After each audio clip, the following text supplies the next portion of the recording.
નમસ્કાર દર્શક મિત્રો, હું છું રૂપલ લુણીચિયા. સંપૂર્ણ ન્યૂઝમાં આપનું સ્વાગત છે.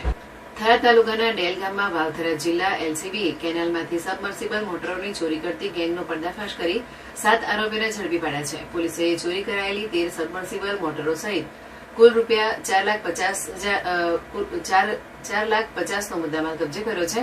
આ કાર્યવાહીના પગલે થરાદ પોલીસ સ્ટેશનમાં નોંધાયેલા 2 ગણા શોધાયેલા ચોરીના ગુનાઓનો ભેદ પણ ઉકેલાયો છે. એલસીબીને પેટ્રોલિંગ દરમિયાન મળેલી ચોક્કસ બાતમીના આધારે ડેલ ગામમાં દરોડો પાડવામાં આવ્યો હતો.